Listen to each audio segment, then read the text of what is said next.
Okay, we are now live. Okay, hi everybody. Welcome to the PTSD show. Tonight we have kind of a mixture of YouTube and TikTok members here to tell their stories. Um,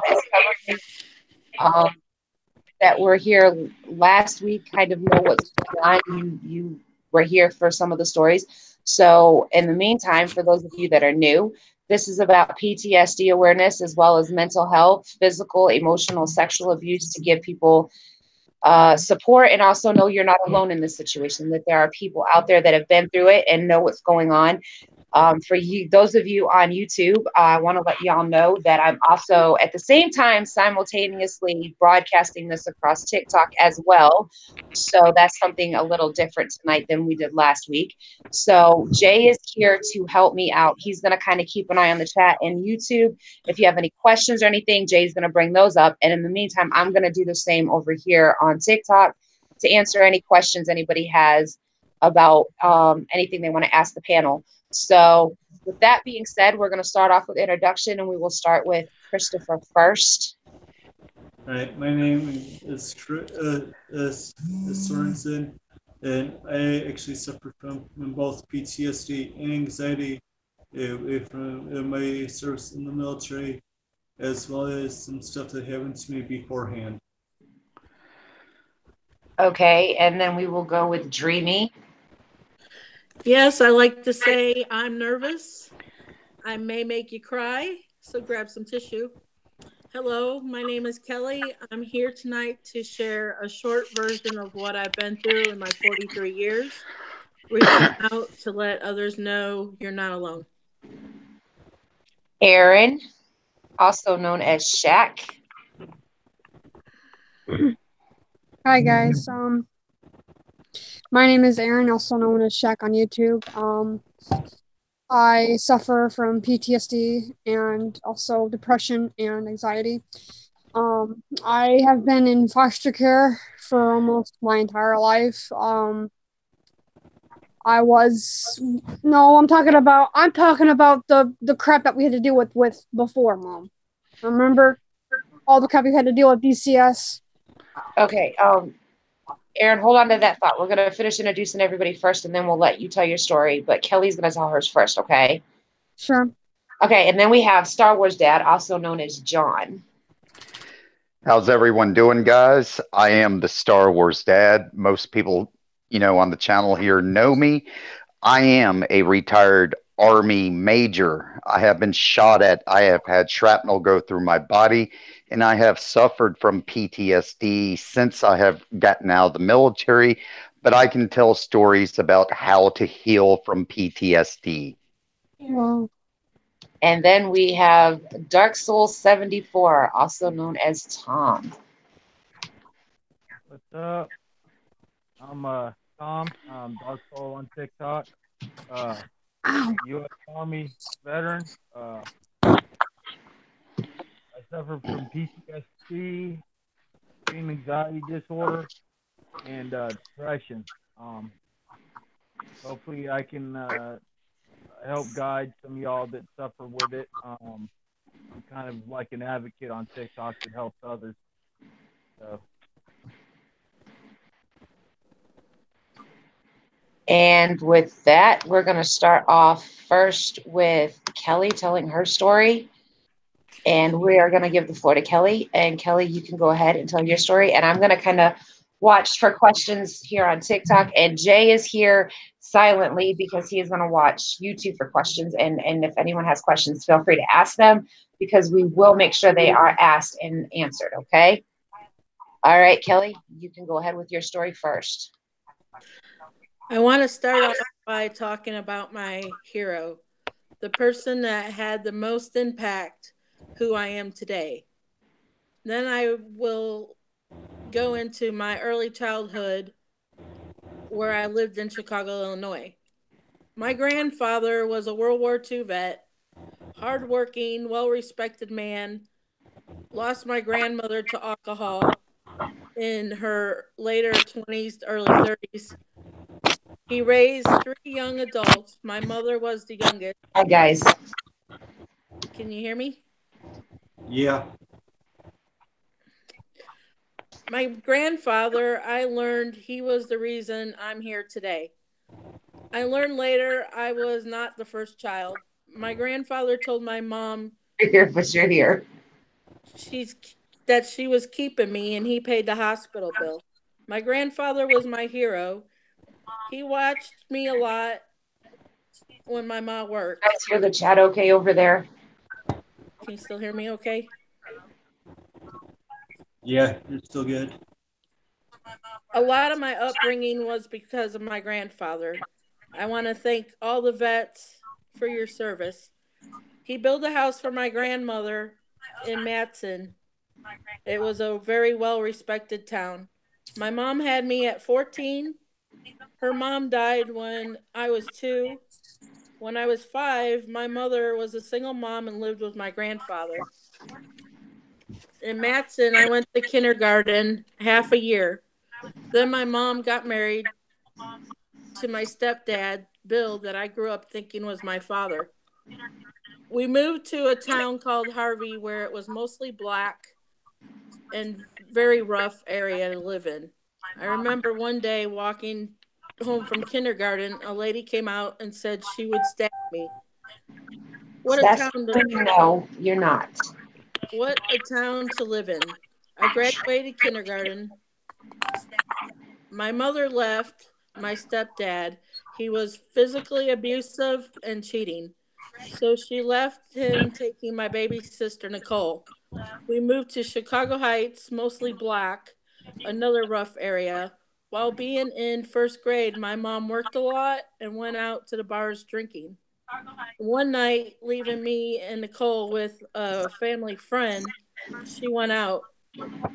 My stepdad came and took my baby sister. My mother drank a lot after that had happened. I remember her getting sick and crying for months. Hear my mom cried Sassy Queen, you can do this. was You keep hard. fighting. You're not going anywhere. You're too loved to go anywhere. The things you can remember being a kid. After many months going by, my mother found where Nicole was. She broke in the house where he was staying with his new girlfriend and her child. The cops came and arrested my mom, put her in jail. She couldn't read, not knowing she was signing her rights away to my sister. Many trips downtown for about a year. She went to court and she won joint custody. They met every other weekend and holidays we would get my sister. A lot of these other weekends I would go to my dad's. Around age 6 to 7, he sexually abused me while getting high and drunk. Till about age 9, they moved to Arkansas. He was starting to be a suspect of sexual predator from the girl's friend's parents. Bill decided to move to Arkansas with his new wife and his daughter, and Nicole. Same age. She was the same age as my sister. They moved to Arkansas about when they were 6. Halfway into first grade, living in Chicago Yeah, I Heights. know. Me too. Can you still hear me? Crazy thing is, Kelly and I have been through a lot of the same exact things. We moved again to Stager. Stager was a low income white community. I don't know if I had picked up a slang from being in the black areas, but the kids from Parkview would pick on me, call me names. Occasionally, 2 girls would chase me home to try to beat me up. High fighter. I made a friend named Mike. There was many cold days in Chicago that my mom Yep. had me locked out after Should be school. conversation. This So has got to Mike's do with all of dad, it.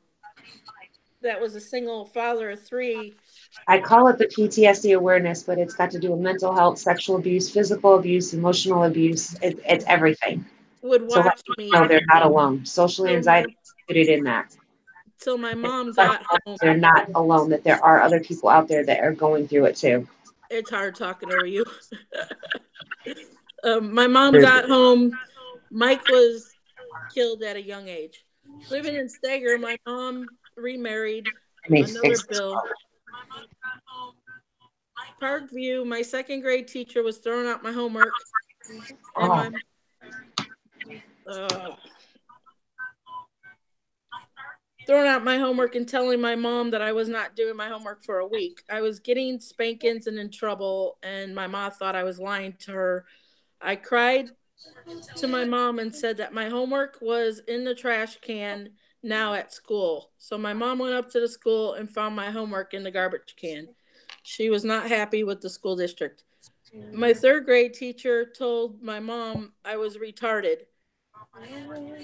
Yes, my mom had some words with her too. The school board told my mom I needed to go to Eastview, that was across town, where there was special ed.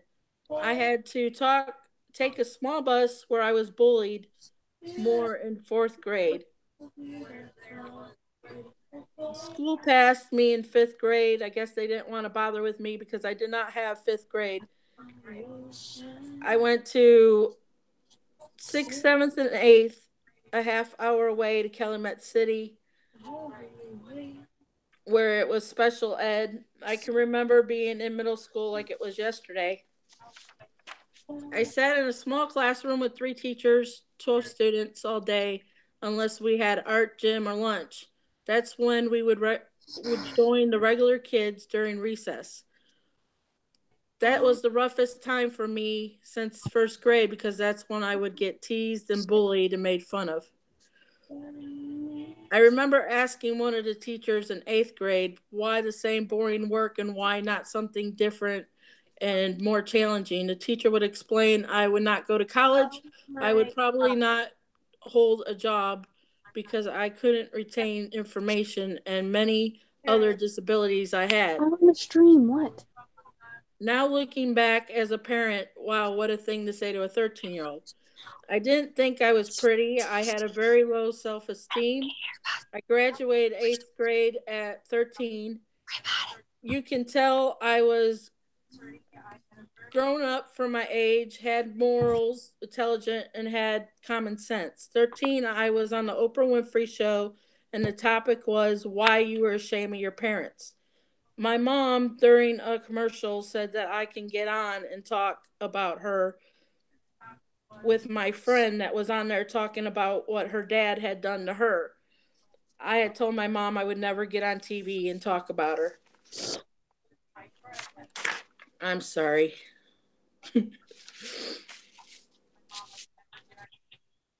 The Steger house, my mom was young. She had a lot of late night parties. I played my alarm clock so I can go to sleep. I I was sexually abused from 6 to 12 by my stepdad. I stayed a night one night at a girlfriend's house that put a knife to me and told me to kiss her and do other things. Different men would watch me and babysit me, so my mom would go out drinking or to the store, and a lot of times I was abused during that times. So five different men all together sexually abused me that I know of, but I put up a lot of walls and a lot of blockers. I tried saying something to my stepmom, and I don't remember what was said, but I remember nothing changed. He still abused me after that. I never told my mom I was abused till 18, but then my mom told me that she went through worse.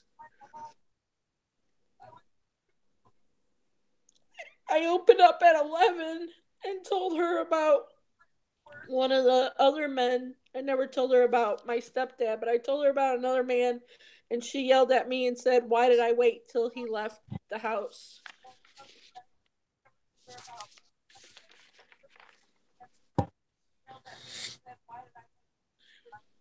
I blamed myself for years because I couldn't tell my mom about Bill until I was 18 because I felt like my mom could have won my sister back in custody if I would have opened up a lot sooner.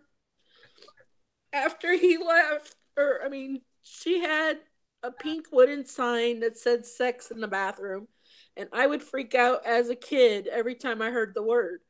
I put dolls, animals up on top of each other. I showed so many signs, but nothing was done.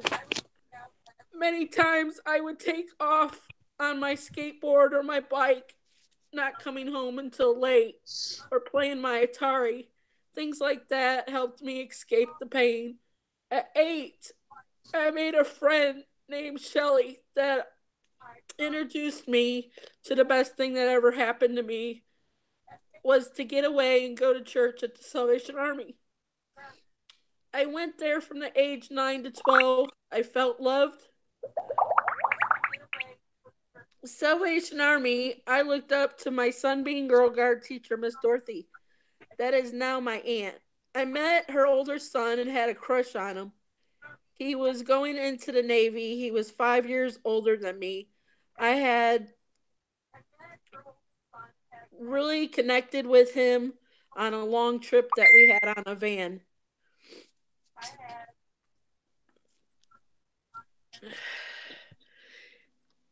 He's going in the Navy. He gave me a letter, and that letter I never knew was the last time I would hear from him. He was gave me a picture of him in his navy whites by a palm tree. I was sitting down doing my homework when the TV came on, and they said his name. Alan was brutally murdered and gay bashed in the Navy. I had lost my best friend. And I was confused because I really thought he liked me as much as I liked him. So I had so many questions that hit me really hard at 15.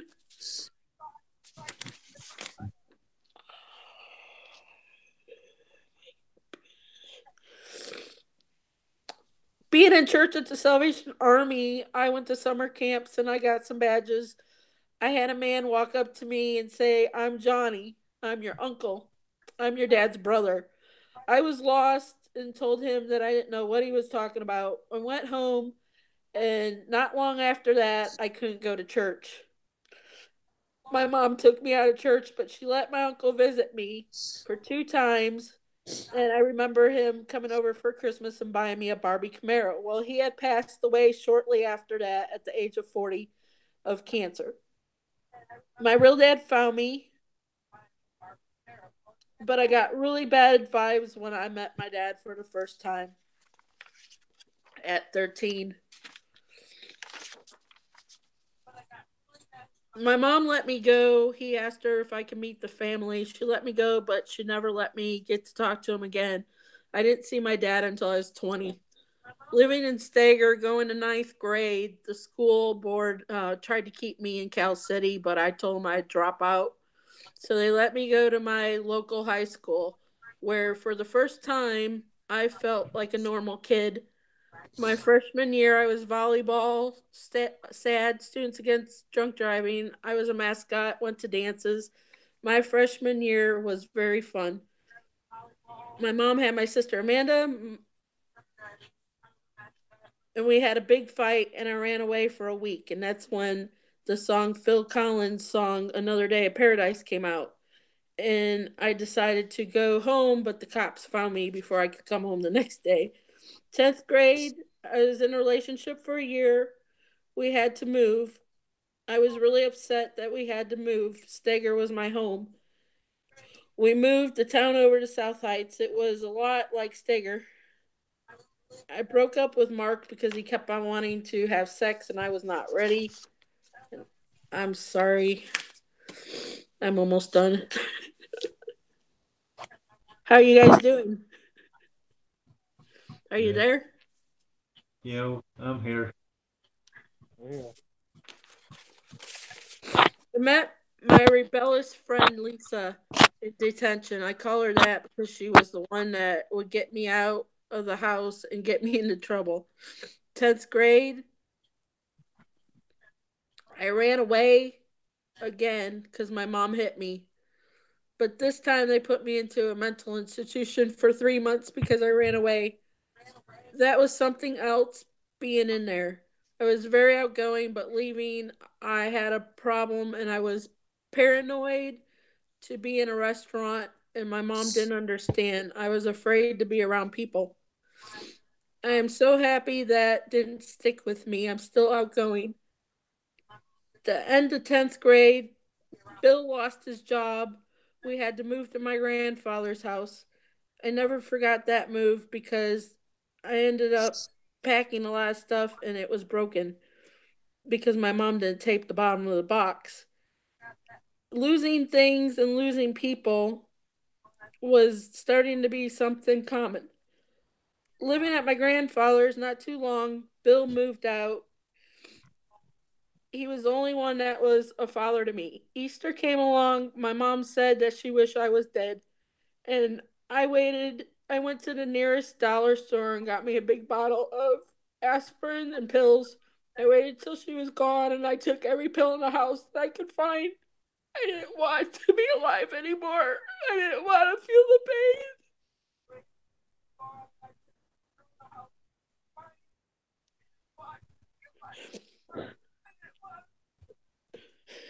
Bill stopped by because it was Easter and I didn't want to tell my grandpa what I did, but I told Bill and he brought me to the hospital. So on Easter, I was in the hospital getting my stomach pumped. That was not fun. My mother kicked me out soon after that. I was 16 years old on the street. I went to a really bad house to stay there. I was on a very bad road, very ready to drop out my junior year. A friend of the family was visiting the house and seen me there. Him and his wife took me in and had a daughter my age named Heather. It was very different there. It was my senior year and I couldn't just run. I had to wait for an okay to go places. I went to church on Wednesday and Sunday. I was not used to a family structured life. Why should they care about me? I thought. Why doesn't my mom care about me? Heather grew tight with me and was a sister. I went everywhere with her. I went to a church hangout place called the Ditmars, and we hung out there. And I had two mentors with Maria and Heather's mom, Shar, for the first time to look at people and look up at life. My 12th year, senior year, I found out uh, when I was 18, I couldn't have kids. I'm sorry. I know some of this is covering, and I should have wrote this different. My 11th and 12th year, I had my midwife for the divorce. My mom and Bill had separated. My senior year, I can remember teachers doing my work for me. So I passed senior year and graduated with a third grade level.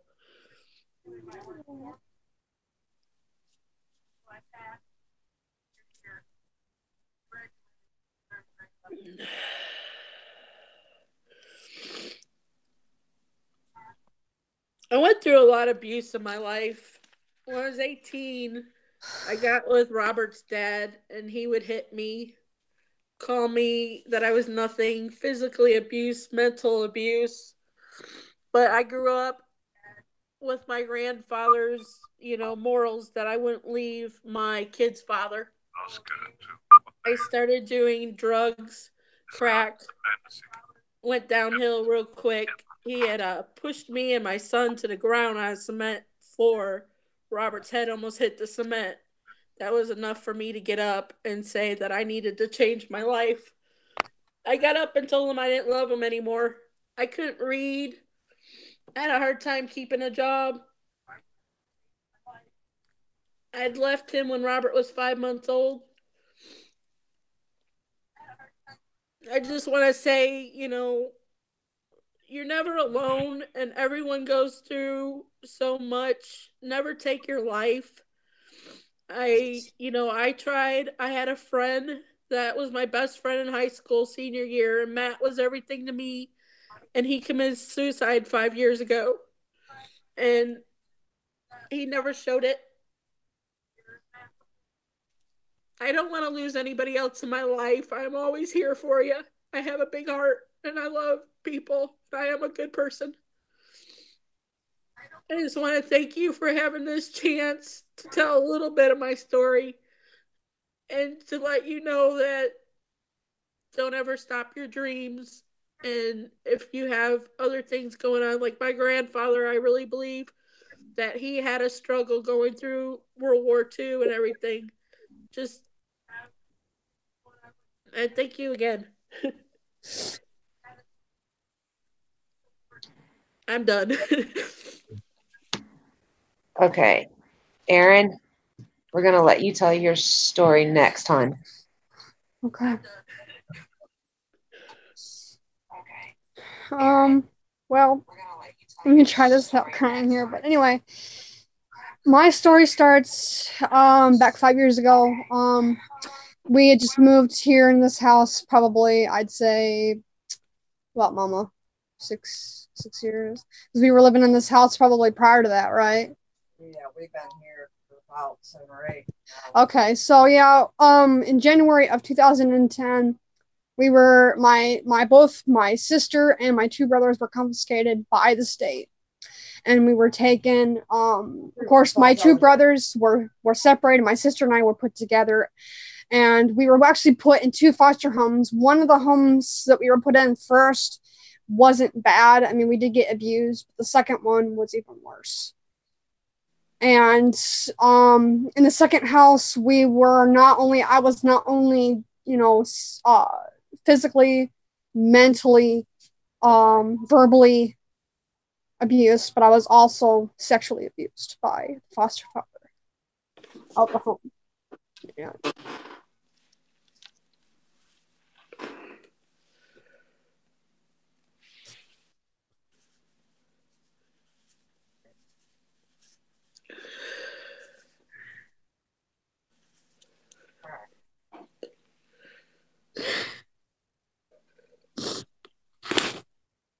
It's okay, girl. We're here. Sorry, Okay. sorry, it's hard to talk about.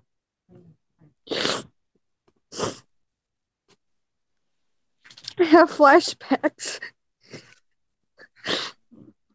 I have flashbacks of him molesting me. It's so hard to get through, and I struggled for 5 years after I got out of foster care. It took me 5 years to tell my mom I was molested by him.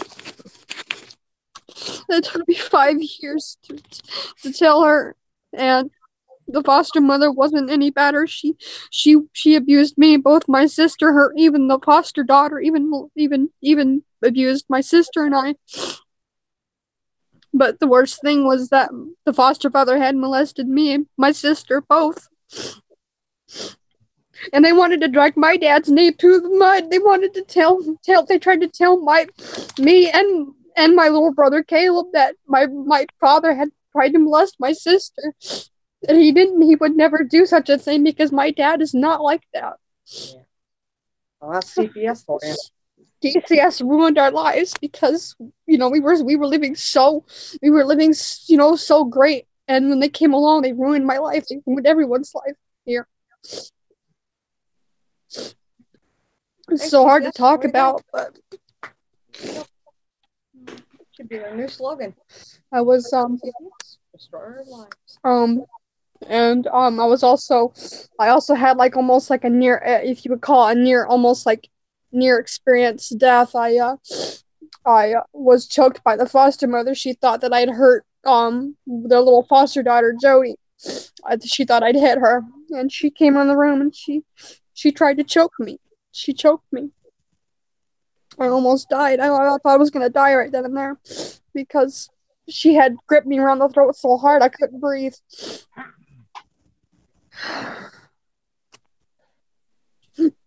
So I can also say that I was also bullied by my grandmother at the age of, I think it started around, like 10.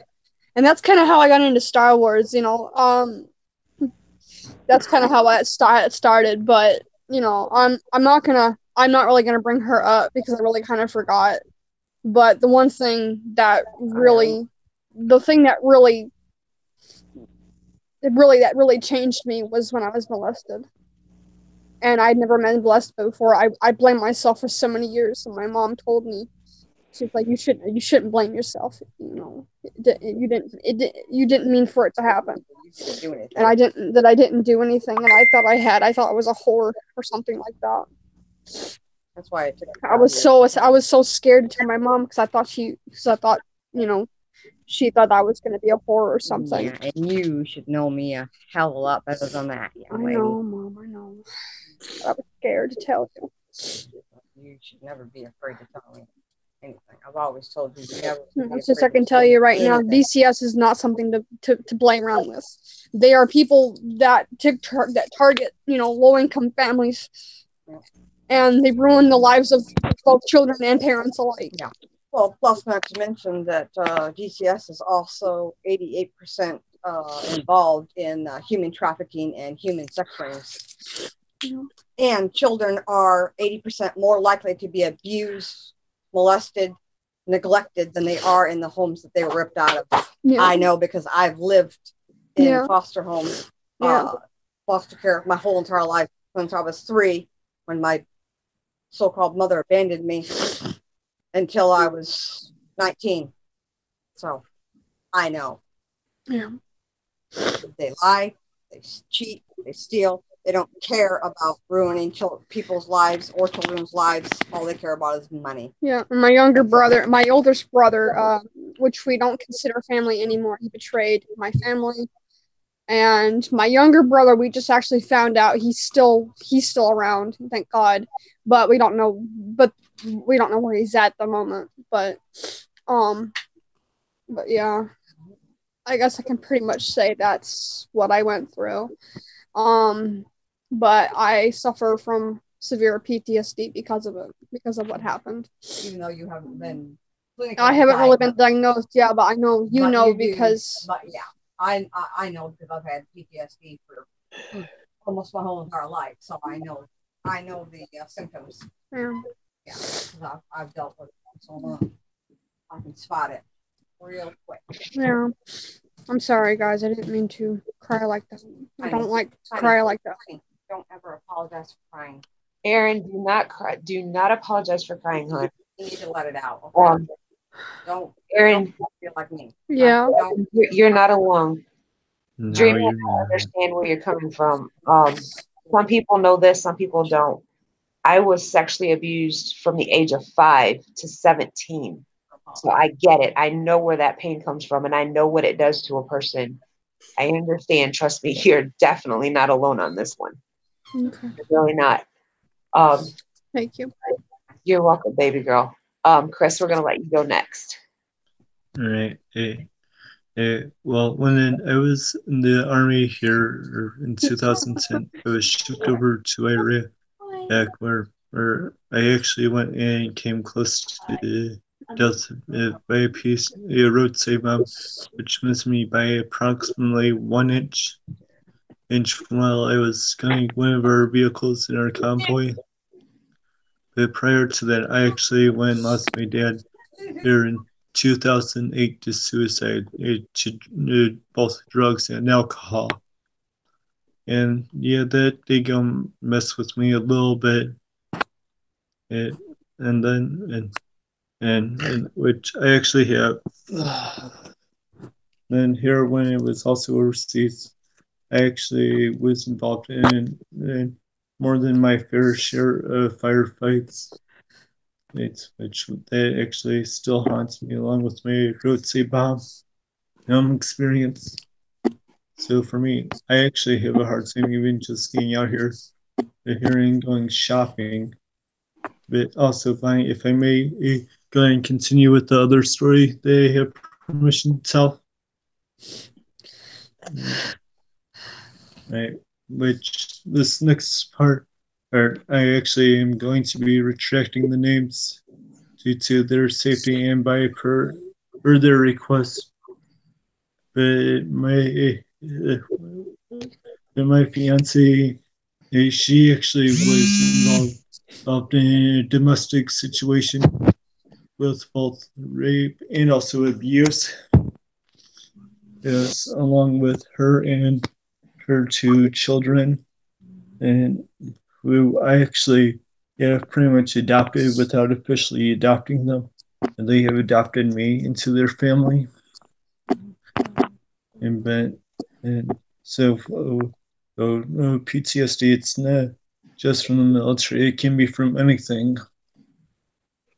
And and I'm always here. There are people on TikTok, if you need to get a hold of me, my contact information is in my profile, which money I'll ask that you here at the end of at the end of this chat, you post my information and to find me on TikTok. Yeah, Like, Mox, put that information in the chat. Anybody up here, please put their information in the chat. You know where to find it. How do you do that? Mox knows because he's on TikTok with us. Okay. He knows how to get everybody's information.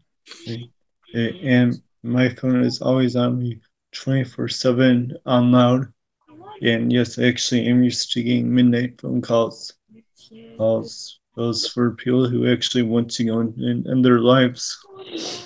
Which I actually have lost a couple of my old people that were in my unit with me due to suicide. And that pain and goes and still haunts me. And I'm sorry. You're fine, Chris. Take as much time as you want.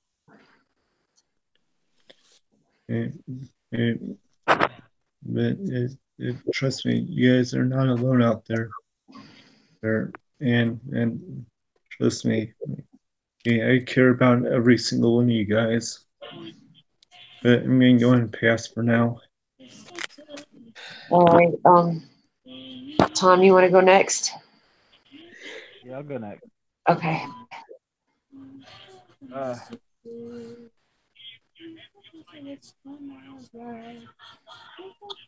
Everybody on TikTok that knows me.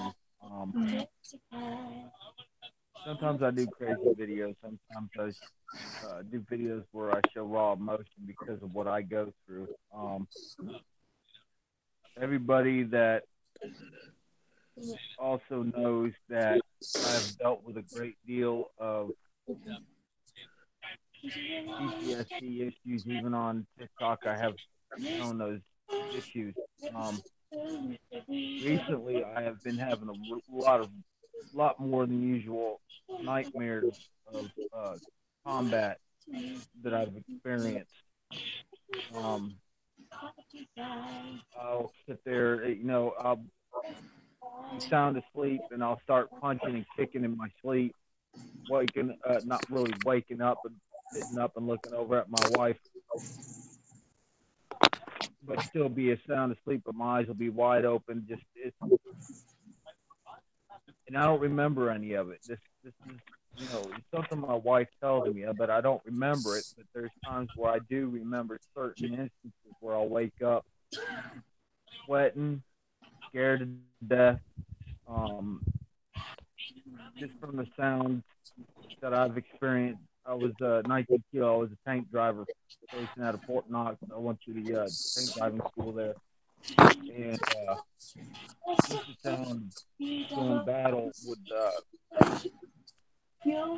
bullets pinging off the tank, hearing them cannons fire off, getting IED. Just it's hard to live with the PTSD sometimes. It's overwhelming at times. Sometimes it's really hard to talk about. Bonnie can tell you last time I did the live with her, I emotionally broke down. Sorry, that was my sister. Because it's really hard to talk about at times. Especially the nightmares. The nightmares are just constant. But here recently they're becoming more and more. And it's getting to the point where it causes me physical pain. and a lot of people don't stop to think, hey, it's just all in your head. No, it's not. It's something that's real. And it drives me nuts to hear people say that. It's like depression. Depression is part of PTSD. So is anxiety. People sit there and a guy I work with, he sits there and tells me, no, man, he says, that's all in your head. No, it's not. PTSD is real. It is a mental illness that you can never, ever get over. There's ways that you can help lessen the pain, but it will always be there. It's something you can't forget. It's always there in the back of your mind. Some people, it'll drive them nuts to the point where that's where they commit suicide because they can't get that help. And it's like Christopher said, we're here to help. If you need that help, reach out. We'll help you out. We'll help you get through this. Like we said before, 22 is too many. One is too many, let alone 22. And it's like I tell everybody when they say something to me, because they're distressed or their PTSD is kicking in, I always tell them IGY6. For those who don't know what that means, it means I got your six. I've got your back. Just let me know. Talk to me. Tell me what's going on. I've been there. I know what it's like. I've had a rough childhood. It was hard on me growing up, knowing that my real father followed me everywhere I went, but he always tormented me, making promises and not keeping them. It plays mental games with you. My real mom. I was 6 weeks old. My real mom abandoned me. Put me into a foster home. Well, not a foster home, an orphanage. And if it weren't for my grandparents coming to adopt me, I could have been placed into the foster care system.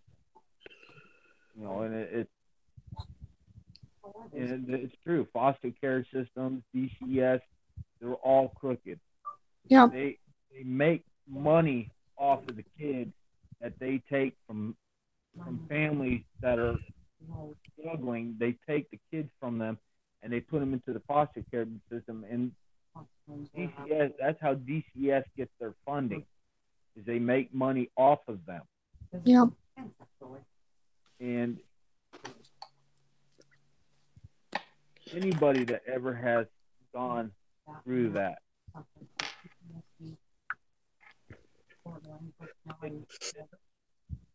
it hurts me to know somebody that's gone through that. I know people that's gone that. I know some children personally that has gone through foster care for years. And it's like Christopher said, PTSD doesn't affect just veterans. It affects all walks of life. From sexual abuse, Overcompulsive being disorder, in foster care, any traumatic event in your life can give you PTSD because it's something that will mentally and emotionally destroy you. Yeah. It's anorexia.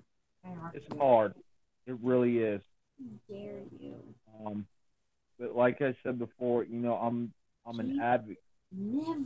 I got made an advocate for Main Country Fam on TikTok for trying to help people out. Excuse me. I have a hard time talking about things. That's the reason why when I talk to people, certain people I can actually talk to comfortably, where other people have a hard time talking to, and I'd rather do like text messages because it's easier for me to type than it is to talk. It's all got to do with that anxiety issue. Mhm. Last time we talked about it, we talked about like when you go into a restaurant, being a soldier, or a veteran. It's that thing you always go to the very far corner of a restaurant and you sit with your back towards the wall. It's training. That's what they teach you. But the problem is it causes an anxiety disorder when you go into a restaurant because you never know what to expect. You don't know what's going to happen. You don't know if somebody's coming in, it's going to rob the place or shoot everybody in the restaurant or at concert venues, um, even schools like Sandy Hook Elementary. All them students, elementary students that got slaughtered for no reason, senseless act, just because somebody, the way they grew up and were abused. Some of us, yes, we come out okay, even though we have them nightmares, and we don't go do stupid stuff like that. In certain instances where children grow up in abusive homes and get treated the way they do, they become psychotic. Um, I actually take a medication that controls seizures. My seizures are not epileptic; they are stress-induced seizures, um, called pseudo seizures. The medicine also helps with my anxiety, because I have actually been clinically diagnosed as being psychotic. Because I'm the type of person I will snap so easy that I literally have to go hit inanimate objects just to keep myself in check from tearing into somebody. I have two beautiful 8-year-old twin girls. My wife, it's Okay, hold on a minute. I'm the type of person I will literally hunt somebody down if anybody ever hurts my children or my wife. Stupido. Whether I have a weapon or it's bare-fisted, I will literally kill somebody over my family. And that goes for my TikTok family too. Family is family. Family is everything to me. But it's that psychotic issue that I face that I won't know when to stop. And I will plummet somebody's face until it is completely caved in. I've came close to it before, but I had gotten pulled off of the person. And it's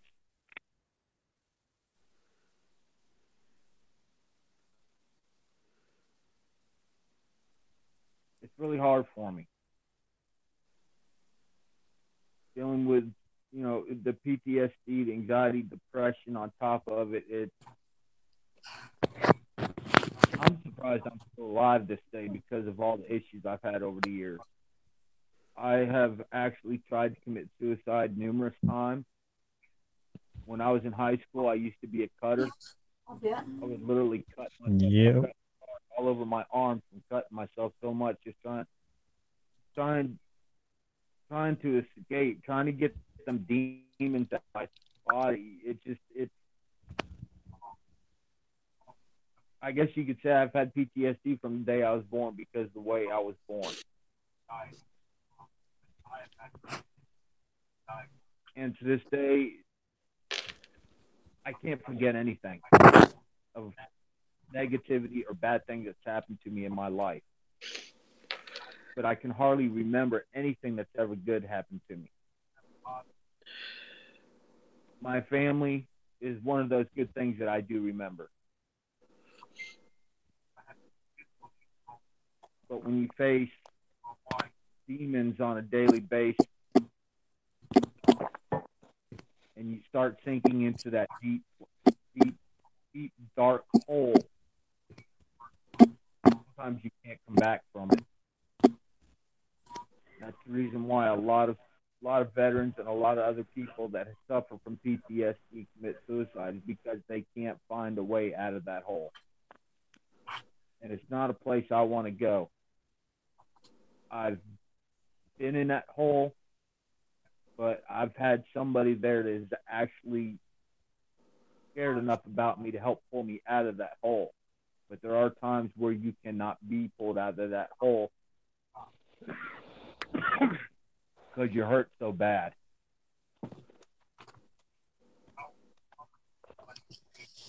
And here lately, it's gotten bad for me. And like main country boy said, when it gets bad, you have to step back and you have to find that outlet to be able to escape. But sometimes there is no escaping.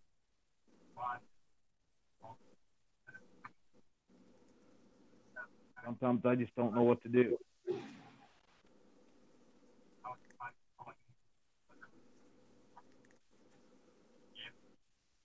John, you want to tell your story now?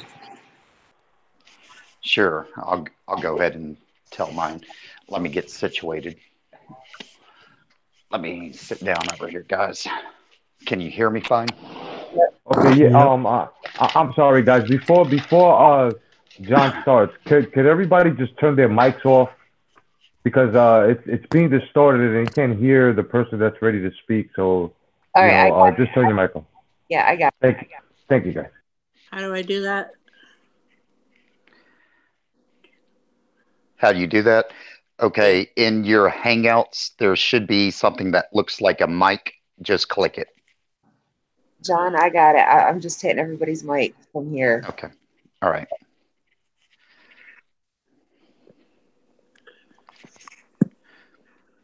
Okay, are we good?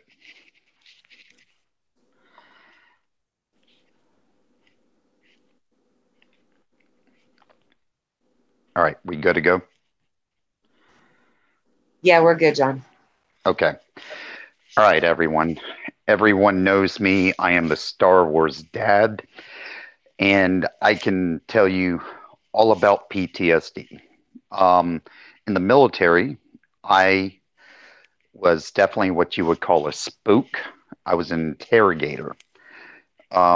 I've done some of the nastiest things that you could possibly think of to do in the military. Unfortunately, with my job, I can't say much.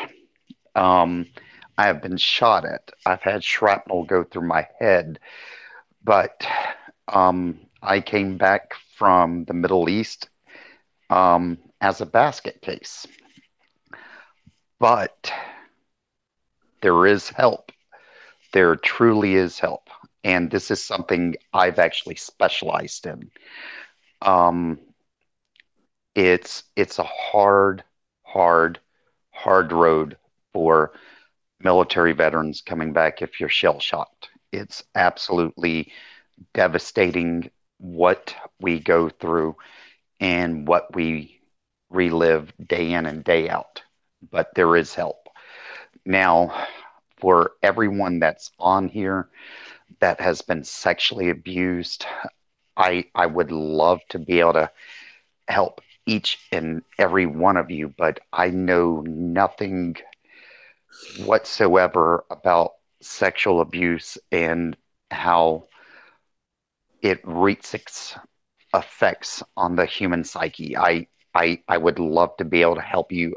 My heart goes out to each and every one of you. It really does. It breaks my heart to hear what parents can do to their children. It breaks my heart to hear what a husband can do to his wife and children. But where I specialize is PTSD for military members, and the big thing I specialize in is definitely hypnosis therapy. unfortunately, I can't help someone over the phone or, through YouTube. I have to sit down with people one on one to actually be able to help them with these matters. But um, all of us veterans that have served, it's a brotherhood.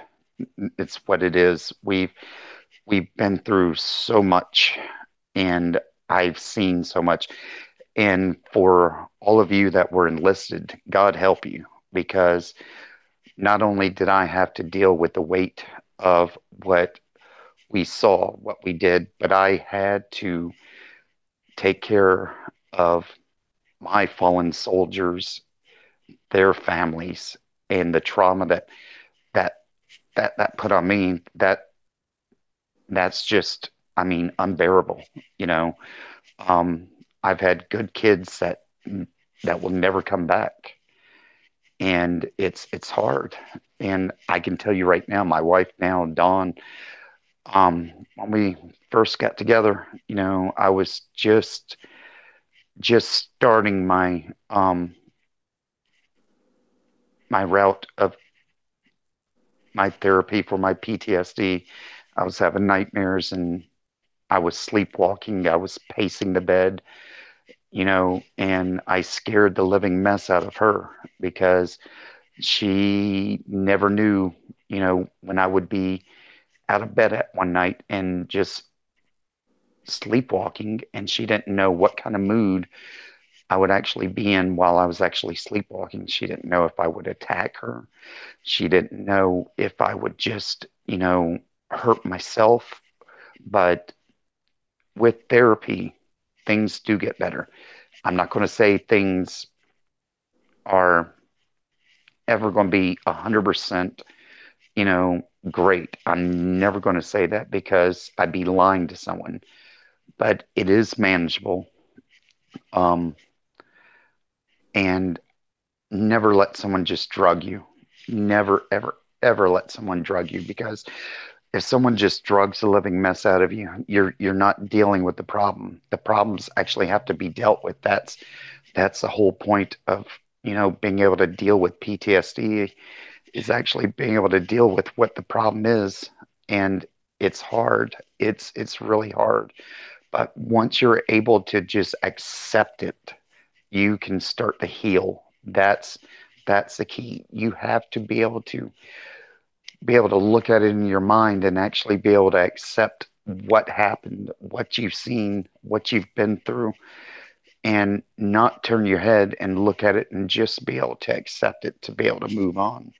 It's it's definitely not um it's definitely not something that's easy. But for any veteran out there, I'm here for each and every one of my brothers that has ever served, period. And I'll go ahead and turn this back over to Bonnie for now. Okay, like I said at the beginning of the show, and like I told Aaron, some of you know my story and what I've been through. But Kelly and I have a lot more in common than most people realize. As she's known on TikTok in our family as Dreamy. I've not just gone through the sexual abuse. I've gone through the physical, the emotional, the mental abuse.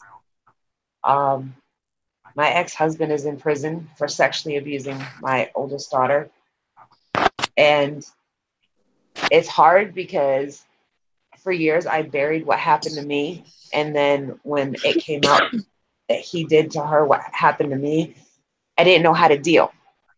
I couldn't deal with my own issues and what happened to me. I couldn't help her because I didn't know how to help myself. So I turned to drugs and alcohol.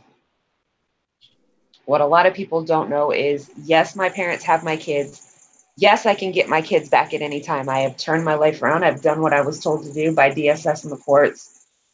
But I don't get them back because they're both on the AB honor roll. My son is about to go into the Navy. My daughter is about to get married. They're better off where they're at. And as a parent, I'm willing to sacrifice my happiness for them to have what's better for them. But a part of the story people don't know, and there's only a handful of people that know this. During my struggle and during my drug abuse, I was prostituting. because the guy I was with, I thought that he loved me. I thought that that's what I was supposed to be doing, is to make him happy, do what he wanted. So I was prostituting for him. I went to jail. I served some time. Then my friend Blake, who all of you know,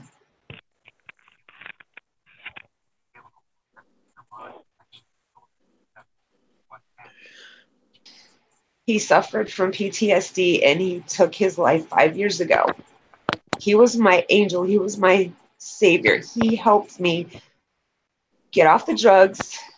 He helped me turn my life around and make it so I could get my kids back. And that pain doesn't go away. People tell a lot of people, I hear it all the time, time will heal it. It'll stop. No, it doesn't. It's been 5 years and it still seems like it was just this morning. It doesn't go away. When you take your life, whether it's due to PTSD or it's due to anxiety or depression, people you leave behind suffer. It doesn't stop. It stays with them. For me, it has stayed with me, and I've questioned, what could I have done to stop it? What could I have done to help him? Why didn't he come to me? Why couldn't I see it? Those are things that'll never be answered because he's not here to answer them. Days like today, there's things that I am trying to deal with, and he's the one I always went to. I still to this day cannot take his phone number out of my phone. And I caught myself trying to call him and had to stop myself because he's not going to pick up the phone. He's not there anymore. So when people say 22 a day is too much, I say 1 a day is too much. It needs to stop. People need to know there are people here that understand, can help, and can be there for you. You're not alone in this fight. A lot of people don't realize that. And people want to use your past against you to hurt you, bring you down, tear you down. They don't know all the facts. They only know bits and pieces. And unless they know the facts, they need to stop because that's the same as bullying somebody. And it's not right because you don't know when some person is on that edge and ready to jump off from it. Something you say or something you do is going to cause them to do that. Sure, you may not care, but there are those that do care. There are people that are going to miss those people. There are people that are going to hurt because those people are gone. And you're the person that's to blame for it because you pushed them over that edge. Stop being the person standing behind them, pushing them. Be the person saying, no, take my hand and come away from that edge. Because that's what we need to do. Until people start doing that, nothing's going to change.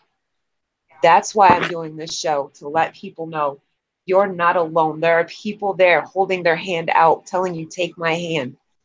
I'm not going to let you jump. I'm here to help you through this.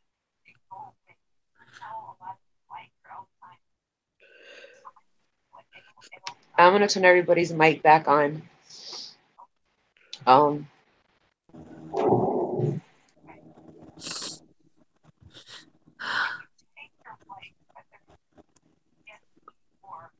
Can I say something?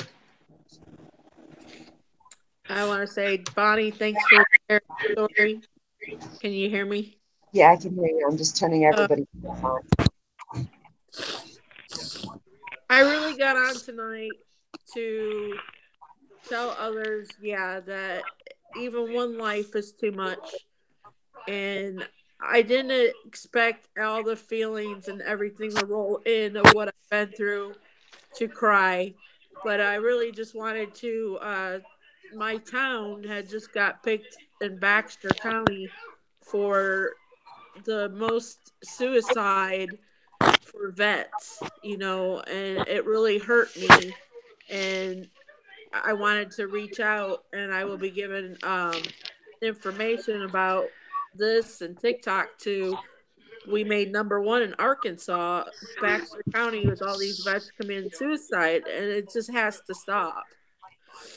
And with TikTok, I think it's wonderful that you can go on TikTok and meet people that you can relate to, and it's awesome. And you can even vent if you have to on your videos.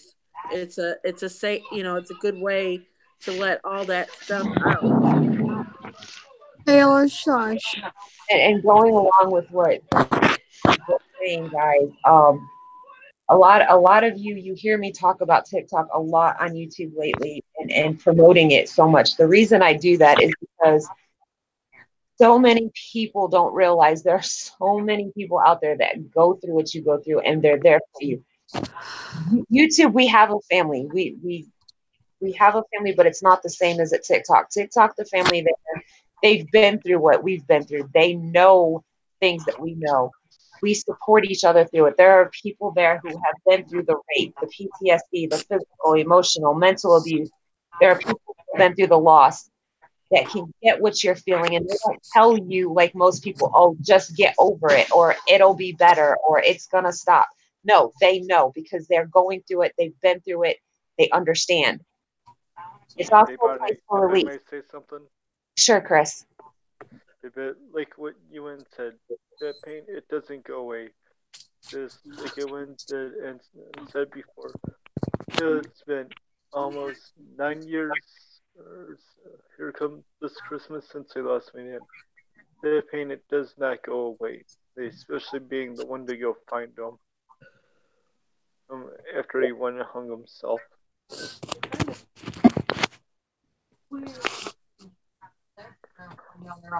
For most of us, I'm sure you will agree, those of us that are on TikTok, the video is a way to release the emotions. Yep. Yeah, you have your bullies everywhere, even on TikTok. But the thing is when you're on TikTok, you have a family that has your back too.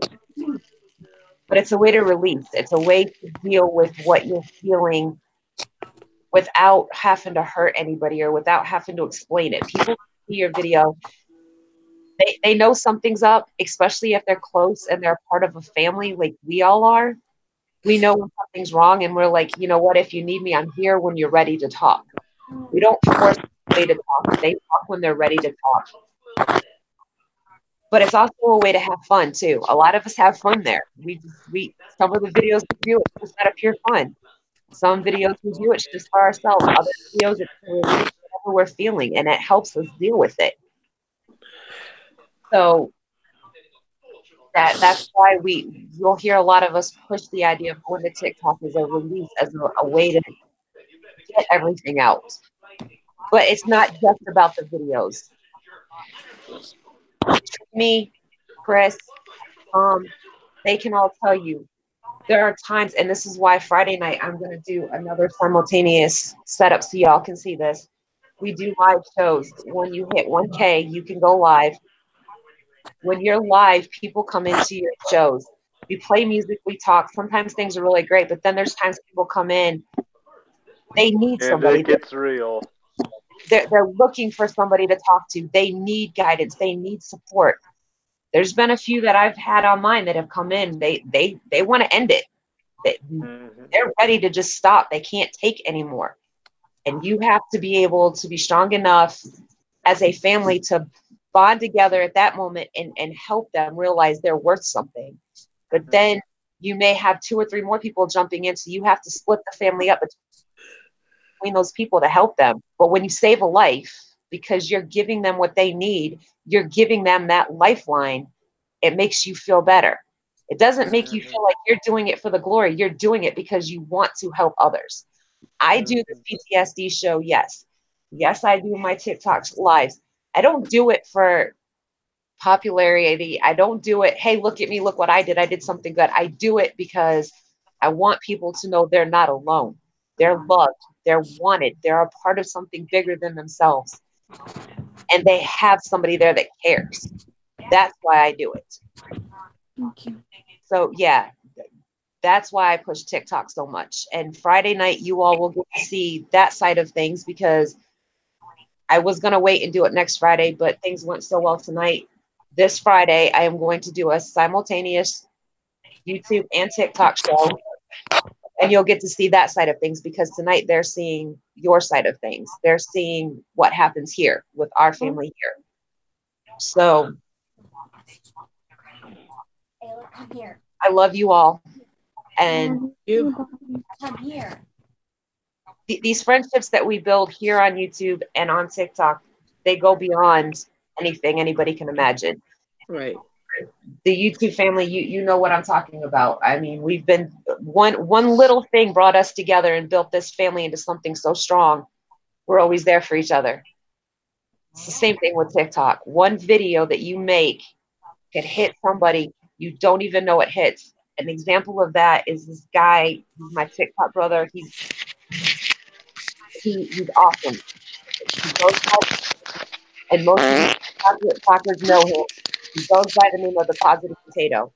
Every day he does a positive video, whether he's having a bad day or not. And there's days I will be flipping through the videos and I'll come across one of his videos and his positive message, and it'll bring a smile to my face when I feel like I have nothing, like I'm just ready to give up. The simple words he says in those videos will be like, you know what? Nah, you got people that need you and love you. You can't give up. You have to keep fighting. Go call somebody in the family. Go text somebody in the family. Go do a video. They'll see the video. They know that you need them. They'll reach out to you. That's what this is about. That is the family that we've created there. And I want each of you to be a part of that family as well. That's my thing. With that being said, I'm going to let everybody say their final thoughts before we go. I see Tom is not available at the moment, which is fine. Chris, we'll let you go first. Right. Okay. Well, just to go reiterate what I said before, or especially for those of you on TikTok, like my information is always available on my profile, and I'm here no matter what, day or night. For those on YouTube, I do have a YouTube channel as well linked to my account. So I'm here whenever and you need me. Dreamy. I wanted to end by saying I was new tonight, and I just want to say again, TikTok is. We didn't have TikTok, and TikTok right now has younger and older people on there, and a lot of the older people you will see it's a support group. If somebody gets bullied on a video, people are there supporting you. It's something that we didn't have, and I'm blessed that it's there now. So my TikTok is down on below somewhere, right down there. Yeah, Moss just put it in. And just thank you for listening to my story. And I'm have gone, I didn't tell the positive side, but I have a lot of positive. I have an awesome son that's my angel, and I am very happy and willing to be there for anybody if you want. I'm very uplifting most of the time. Thank you. Nephew, he did jump in and jump back out earlier on Oh, Robert was on. Yeah, he jumped in and he jumped back out. Eric, Okay. Yeah, I just want to say, y'all, thank you so much for doing this PTSD awareness. I'm so glad to have people that are like me and that have kind of gone through what I've gone through, sort of, and have the same mental, problem that I do. And I go by Aaron Handy on TikTok. I also have a YouTube channel, Shaq Skywalker. Just talks about Star Wars and other videos as well. But yeah, thank you, Bonnie, and everybody else. You're welcome. John? All right, guys. I'm going to say my final words and I'm going to get off for the night. There is hope for each and every one of us. I want everyone to stay strong.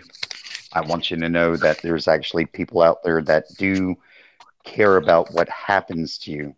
And if any of you have any thoughts whatsoever about suicide, reach out to someone, please. I don't want to hear another case of someone, vanishing in the night, when all you have to do is pick up the phone and make a phone call. For my military brethren out there, stay strong. You can, if you can't get hold of me through YouTube, get a hold of Bonnie. She can get in touch with me to get you in touch with me. I will gladly, help you any which way possible. And thank all of you, who have served. And unfortunately, like I said, all of you that have been sexually abused, I can listen and be, an ear for you, but it's not where I specialize. But, God bless each and every one of you guys, and y'all have a good night. Thank you. Thank you, John. I know Tom's still not here, so that's fine. My final thoughts is, guys, listen, you're not alone out there. There are people who have gone through things that you've gone through. They understand you. Reach out to them. Let them help you. Let them be there for you. Lean on them. That's what we're here for. We're here to help you and let you know you're not alone. With that, guys, I want to say good night, and I love each and every one of you. Any of you that are in the chat from TikTok, I'm live on TikTok. I'm not going to end that. Once the show's over, you guys can come over there and we can keep talking there, or we can do our normal thing, or whatever you guys want to do to, handle things. But I love all of you, and I will see you all tomorrow night.